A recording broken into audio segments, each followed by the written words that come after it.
The greatest commodity possessed by all humanity on earth is time.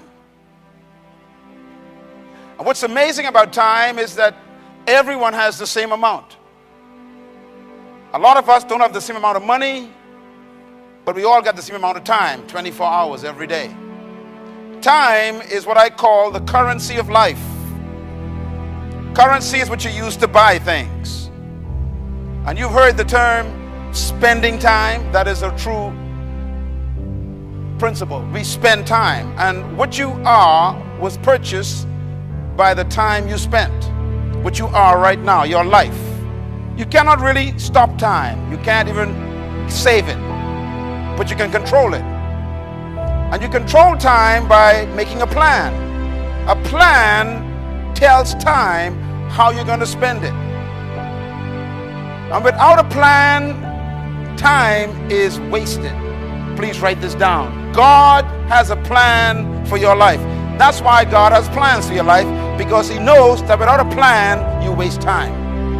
And each year is a chapter in God's plan in your life. And I think we need to focus heavily on planning this new year. And I mean planning it now, because the year is going to be so tumultuous. It's going to be so chaotic. Some of you are actually going to lose your mind. You're going to lose your sanity. You're going to lose your marriage. You're going to lose your homes. You're going to lose your cars. You're going to lose your health if you don't get yourself lined up with God's plan. Jeremiah chapter 29 verse 11 says, "For I know the plans that I have for you. Plans, declares the Lord, to prosper you and not to harm you. Plans to give you hope and a future." And God says, if you follow my plan, I'll set you free from the captivity. I will deliver you from the bondage. So what do you do when everything you trusted in collapses in a storm? How do you prepare for a sudden change in your life? And how do you recover when life hits you on the blind side? And some of you know what that feels like. What do you do after a lifetime of hard work and dedication and commitment and loyalty?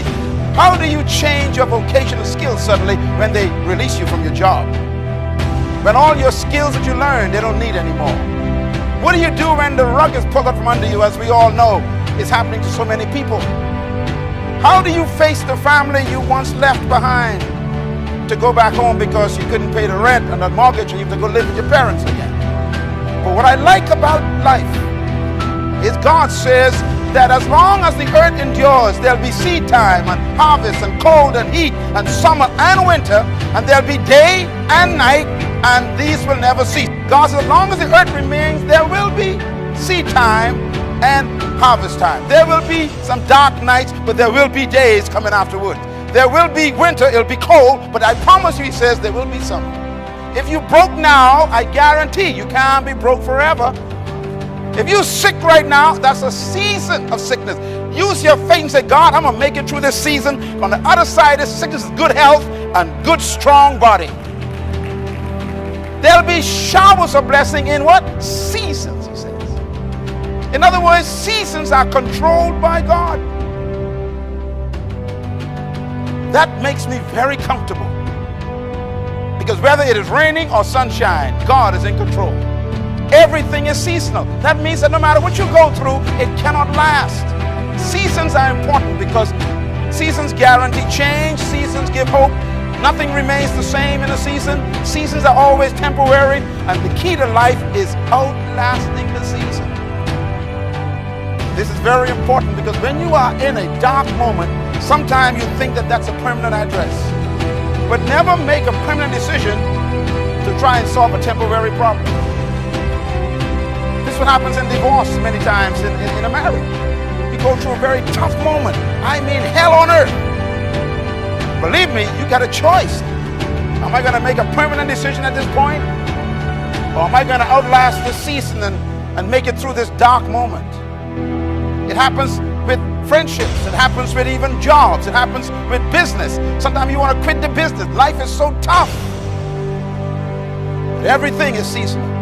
And that's the encouragement of life. When you see a storm coming, I want you to understand the nature of storms. Storms are natural. Everybody say natural. Storms are natural. Storms are temporary. There's no permanent hurricane. There's no permanent earthquake. There's no permanent tsunami. There's no permanent cyclone. They are all temporary. Storms are always moving. Hurricanes, you hear them talk about it moving. 7 miles per hour, 10 miles per hour, 5. They're moving. Every storm in life is moving. Storm force change. That's important. Storms force you to change. Don't curse a storm. It comes to bring you back to your sanity. Storms confirm how strong you are. No matter how much you claim you got faith, storms will test whether you get it or not. Storms reduce you to God again. That's why storms come. They come to reduce you back to God.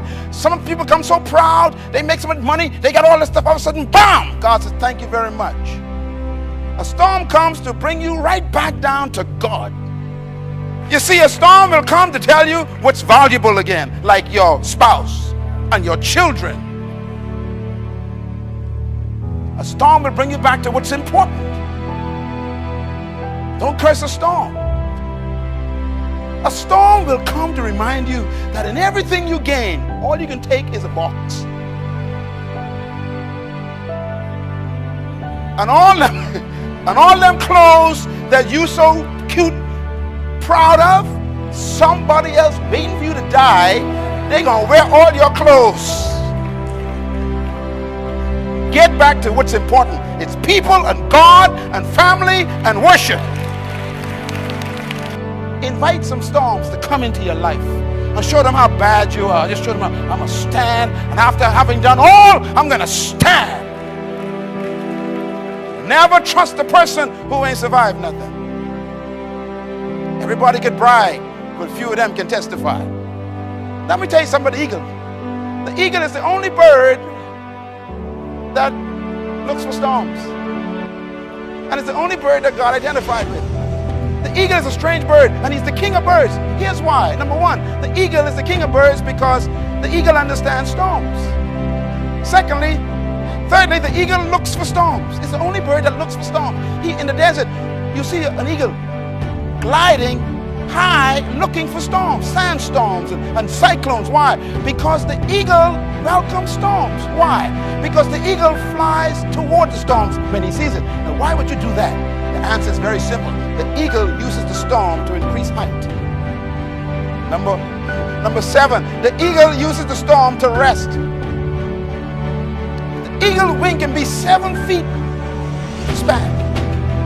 And when an eagle sees a storm, he goes into the storm, he lets the current of the storm push him up higher, and then he sets his pinions and he rests on the top of the storm. When the storm is present, the eagle rests.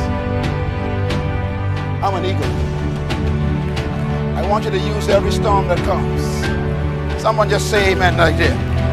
And I want you to tell the storm, I'm going to use you to go higher in faith, and I'm going to lock my faith on you, and I'm going to rest in the God who's the God of the storm. And when I finish using you, I'm going to let you just go on by. This is why you have to learn how storms work. Eagles do not fear storms. And I challenge you to be like an eagle, because eagles are the most successful birds in the world. Nothing is permanent except God. God promises that nothing is permanent, but only God is permanent.